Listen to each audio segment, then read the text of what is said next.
Buat kalian yang baru bergabung, jangan lupa klik tombol subscribe dan aktifkan lonceng notifikasinya agar tidak ketinggalan video-video terbaru dari channel ini. Melihat beberapa orang pria sedang memacu kudanya dengan buru-buru.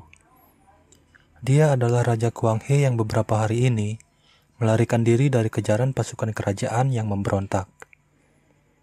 Sementara menunggu bala bantuan, mereka bersembunyi di sebuah rumah kosong.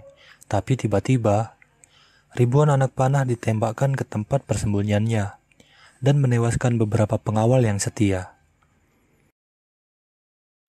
Taeyul yang selamat dari hujan panah, kemudian dengan gagah berani menghadapi para pemberontak sendirian. Guna menghindari korban yang tidak perlu, komandan pemberontak yang bernama Min Sung Ho kemudian menantang Taeyul untuk baiwan dengannya. Diketahui Taeyul dan Sung Ho dulunya merupakan pengawal pribadi dari Raja Kuang He. Akan tetapi karena bujuk rayu para pejabat, akhirnya Sung Ho meninggalkan Raja Kuang He dan menjadi musuhan dengan Taeyul. Sialnya dalam pertarungan ini mata Taeyul kelilipan, sehingga memberikan Sung Ho kesempatan untuk menyerangnya. Ketika Sung Ho akan menebas Taeyul, dia dihentikan oleh Raja Kuang He yang memilih untuk menyerah. 18 tahun kemudian Taeyul hidup tenang, jauh dari pemukiman bersama anak gadisnya yang bernama Taeok. Suatu hari ketika sedang berburu, penyakit Taeyul kambuh dan hampir membuatnya pingsan. Karena kondisi matanya sudah sangat parah, mereka disarankan untuk pergi ke Hua Sintang guna mencari obat. Si tabib yakin bahwa mereka akan mendapat obat jika menyebut namanya. Taeok berusaha membujuk ayahnya agar mau pergi ke Hua Sintang. Namun entah mengapa ayahnya menolak pergi ke sana, yang membuat Taeok menjadi bingung. Setelah mengancam akan pergi sendiri, Taeyul akhirnya mengalah dan setuju untuk pergi bersama Taeok. Keesokan harinya mereka pun turun gunung dan pergi menuju Hua Sintang. Saat melewati pasar, Taeok melihat ada keributan dan karena penasaran, dia pun berjalan mendatanginya. Ternyata keributan itu disebabkan oleh para pedagang budak yang sedang menjual istri dari salah seorang warga setempat.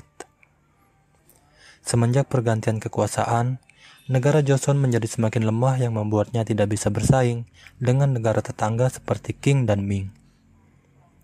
Para pedagang budak ini berasal dari negeri Qing dan dibekingi salah seorang kerabat kerajaan, sehingga para petugas keamanan tidak bisa berbuat apa-apa. Di tempat lain, seorang pejabat Joseon bernama Lee Man-hyuk sedang menjamu utusan dari negeri Qing. Kemudian salah seorang kerabat kerajaan dari negeri Qing datang dan bergabung. Dia adalah Guru Tai, salah seorang pendekar pedang terbaik dari negeri Qing, dan juga ketua kelompok Huang yang adalah para pedagang budak. Di tengah diskusi mereka, suasana menjadi panas. Guru Tai dengan sengaja menghina kerajaan Joseon yang membuat Min Sung Ho menjadi geram. Untuk meredakan suasana, dia kemudian menantang Sung Ho melawan salah seorang anak buahnya. Duel dihentikan ketika pedang Sung Ho hampir menusuk leher lawannya. Guru Tai dan anak buahnya kemudian pergi meninggalkan perjamuan itu. Taeok yang telah tiba di Hua Sintang harus kecewa ketika pemilik Hua Sintang yang bernama Hwason tidak memberi obat yang dibutuhkan ayahnya. Mereka pun pergi dengan kesal karena merasa telah ditipu oleh si tabib. Guru Tai datang ke Hua Sintang untuk menawarkan bisnis perdagangan budak kepada Hwason. Namun Hwason menolaknya secara halus. Merasa omongan Guru Tai semakin lama semakin ngaco, Hwason kemudian pergi meninggalkannya. Malam harinya, Hwason dipanggil pejabat Lee untuk datang ke rumahnya. Pejabat Lee meminta bantuan Hwason untuk dicarikan seorang anak gadis guna dijadikan anak angkat. Hwason menyanggupinya dan berpikir jika Taeok adalah calon yang tepat. Keesokan harinya Hwason mendatangi tempat Taeok menginap. Taeok terlihat kesal ketika melihat Hwason SKSD dengannya. Hwason mengatakan bisa membantu mendapatkan obat untuk ayahnya. Mereka kemudian pergi ke rumah pejabat Lee. Taeyul yang baru pulang silaturahmi dari rumah teman lamanya tidak menemukan Taeok di penginapan. Setelah mengetahui bahwa Taeok pergi bersama Hwason, dia pun segera menyusulnya. Pejabat Lee menyampaikan maksudnya untuk mengadopsi Taeok. Dengan iming-iming akan diberi obat yang dibutuhkan ayahnya, Taeok dengan senang hati menerima tawaran pejabat Lee. Hwason dan Taeok kemudian pamit untuk pulang ke Hwasintang. Sungho yang baru tiba di rumah pejabat Lee terlihat terpana ketika berpapasan dengan Taeok. Bukan karena Taeok cantik atau Hwason yang mirip anggota Blackpink, melainkan karena ikat rambut yang dipakai Taeok tidak asing bagi Sungho. Pejabat Lee kemudian memberitahu Sungho bahwa Taeok adalah anak angkatnya. Saat tiba di Hwasintang, terjadi keributan yang disebabkan oleh anak buah guru Tai. Om-om ini menelanjangi pelayan wanita di sana dan memaksa melayani mereka. Hwason yang tidak bisa menahan amarahnya langsung menyerang bersama pengawalnya. Tapi melawan satu orang saja sudah membuat mereka tak berdaya. Taeok datang dan melempar si brewok dengan batu yang membuat pipinya terluka. Si brewok yang murka langsung menyerang Taeok, tapi tiba-tiba Taeyul muncul dan mengatakan, namanya juga anak kecil. Dia kemudian meminta maaf kepada brewok atas perbuatan anaknya. Si brewok akan memaafkan Taeok jika Taeyul minta maaf sambil berlutut. Taeyul pun menuruti kemauan si brewok, tapi si gundul di belakang brewok langsung menyerang Taeyul. Akhirnya Taeyul menunjukkan kemampuannya. Si gundul dianiaya dengan hanya tongkat kecil yang dibawanya. Mereka pun hanya bisa tersipu malu karena telah menyinggung orang yang salah. Di kejauhan, Sungho yang melihat kemunculan Taeyul kemungkinan sudah bisa menyimpulkan siapa sebenarnya Taeok. Di malam hari, Taeyul kemudian menceritakan kebenaran tentang Taeok yang ternyata bukanlah anaknya. Taeok adalah putri dari Raja Kwanghe yang dulu dikudeta oleh para pejabatnya yang haus akan kekuasaan. Dan Taeyul adalah pengawal yang dipercayakan untuk merawatnya. Taeok yang tidak ingin lagi menjadi beban bagi Taeyul, akhirnya diam-diam pergi meninggalkan Taeyul menuju rumah pejabat Lee. Tapi, ternyata keputusannya ini adalah awal dari bencana bagi dirinya. Keesokan paginya, anak buah guru Tai menceritakan bahwa mereka telah dikalahkan oleh seorang pendekar misterius yang sangat hebat. Guru Tai yang penasaran langsung mengirim pasukan terbaiknya untuk menemukan pendekar misterius itu. Selanjutnya dia menugaskan si brewok dan kawan-kawan untuk mengundang Sungho ke tempatnya. Guru Tai tertarik dengan kemampuan pedang Sungho dan ingin agar Sungho bisa bergabung menjadi pengikutnya. Dia pun menawarkan harta, tahta, wanita bagi Sungho, tapi Sungho yang setia pada tanah air beta menolak tawaran Guru Tai dan langsung pergi dari sana. Sebenarnya Sungho sangat kecewa dengan pemerintahan yang sekarang. Para pejabat terlalu mementingkan diri sendiri dan tidak memperdulikan rakyatnya. Lebih parah lagi, dana bansos pun mereka korupsi yang notabene-nya diperuntukkan bagi rakyat miskin dan kurang mampu. Sungho sangat menyesal telah membantu menggulingkan Raja Kwanghe. Dia pun memutuskan pensiun dari pemerintahan dan menjalani hidup apa adanya. Di tempat lain, Taeyul yang tidak mendapati Taeok di penginapan memutuskan untuk mencarinya. Saat melewati hutan, pasukan yang dikirim Guru Tai menyergap dan menyerangnya. Taeyul yang sedang buru-buru tanpa basa-basi langsung membantai mereka. Utusan dari negeri Qing mendatangi Guru Tai dan memperlihatkan surat yang dikirim oleh pejabat Lee. Guru Tai menjadi murka setelah mengetahui bahwa pejabat Lee ingin dia mati. Malam harinya, Guru Tai datang bersama pasukannya dan membantai orang-orang di rumah pejabat Lee. Taeok pun diseret dan hampir mati dipenggal Guru Tai yang menyangka Taeok adalah anak pejabat Lee. Di sini akhirnya diketahui maksud pejabat Lee ingin mengadopsi Taeok.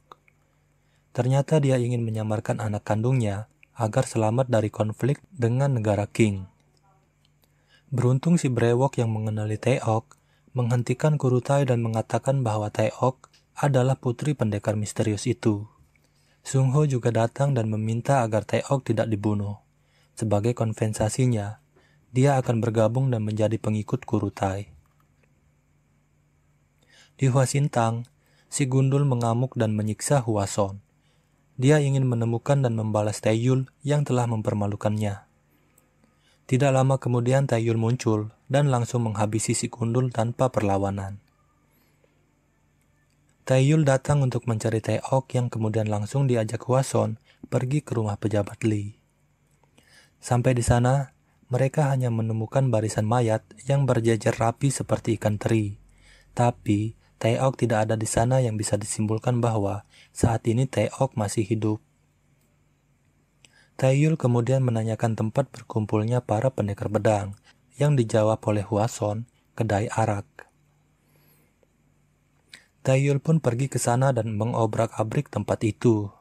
Di sana dia mendapat informasi bahwa Taeok telah dibawa oleh para pedagang budak. Taeyul kemudian melanjutkan pencariannya ke markas para pedagang budak. Tapi, setelah melakukan pembantaian dan melepaskan para budak yang ditahan, dia tetap tidak menemukan Taeok. Beruntung ada salah seorang pedagang budak yang selamat dikarenakan ketika teman-temannya dibantai, dia sedang menunaikan hajatnya di semak-semak. Dia pun akhirnya membawa Taeyul ke lokasi Taeok dikurung, yang ternyata adalah rumah di mana utusan dari negeri King tinggal. Di kediaman utusan dari negeri King, pejabat Lee datang membawa pasukan kerajaan dan memberi ultimatum agar Kurutai segera diserahkan. Jika tidak, pasukan pejabat Lee malah dibantai dalam sekejap. Si brewok yang melihat Taeyul tiba-tiba muncul, langsung melemparkan senjatanya. Si brewok dan rekannya masih tidak bisa mengalahkan Taeyul. Pasukan bersenjata tiba dan membantu si brewok. Lagi-lagi kembali Taeyul harus melakukan pembantaian. Para penembak tidak bisa melumpuhkan Taeyul yang pergerakannya gesit dan irit. Taeyul membunuh pasukan itu satu persatu tanpa kesulitan. Tapi, pasukan pembunuh Kurutai yang terlatih membuat Taeyul bertarung habis-habisan. Beberapa kali dia harus rela terkena sabetan dan tusukan yang tidak bisa dihindarinya. Pada akhirnya Taeyul menghabisi semua orang di sana. Tapi sangat disayangkan, si brewok berhasil melarikan diri. Taeyul yang sudah sangat kelelahan, ditambah dengan penyakit di matanya yang kambuh, akhirnya terjatuh dan pingsan. Si brewok yang selamat melapor kepada Kurutai bahwa semua pasukannya telah dibabat habis oleh Taeyul. Kurutai yang direndam amarah langsung menghabisi si brewok yang tidak becus. Taeyul terbangun di Hwasintang dan mendapati luka-lukanya telah diobati oleh Hwason. Matanya juga kembali normal dan kini bisa melihat dengan baik. Hwason menyarankan agar Taeyul istirahat dulu, tapi karena sangat khawatir akan keselamatan Taeok, Taeyul pun pergi tanpa basa-basi. Taeyul lalu pergi mengunjungi teman lamanya yang adalah seorang pandai besi. Di sana dia diberitahu jika kelompok Kurutai ada di dermaga. Dia juga diberikan pedang baru yang mirip dengan pedang lamanya. Tak ingin menghabiskan waktu, Taeyul pun memacu kudanya menuju dermaga. Sampai di dermaga, dia dihadang oleh Sungho yang memintanya untuk menyerah, tapi Taeyul pun bertarung kembali melawan Sungho setelah sekian tahun lamanya. Namun Taeyul yang dulu bukanlah yang sekarang. Taeyul mengalahkan Sungho tanpa membuatnya terluka, tapi Kurutai muncul dan membunuh Sungho yang dianggap tidak berguna. Kurutai kemudian menantang Taeyul untuk bayuan dengannya. Jika Taeyul menang, maka Taeok akan dibebaskan tanpa syarat. Taeyul pun mengikuti Kurutai ke arena di mana telah hadir utusan dari negeri King, Sungho dan pengawalnya, dan Taeok yang dijaga ketat oleh harem Kurutai. Melihat Taeok yang diperlakukan layaknya hewan peliharaan, membuat Taeyul tidak fokus melawan Kurutai. Beberapa kali dia terkena sabetan pedangnya, tapi dengan semangat baja dan tekad besinya, Taeyul berhasil menipu pergerakan Kurutai untuk mendekati Taeok dan menebas leher harem Kurutai. Kurutai yang kalap melihat haremnya terkapar, menyerang dengan membabi buta tanpa memperhatikan kode etik perpedangan yang membuat lehernya tersayat dan dadanya tertusuk pedang Taeyul yang mengakhiri hidupnya. Selesai sudah perjalanan Taeyul menyelamatkan anak gadisnya dari perbudakan. Akhirnya mereka kembali lagi ke gunung, di mana mereka menjalani kehidupan dengan damai.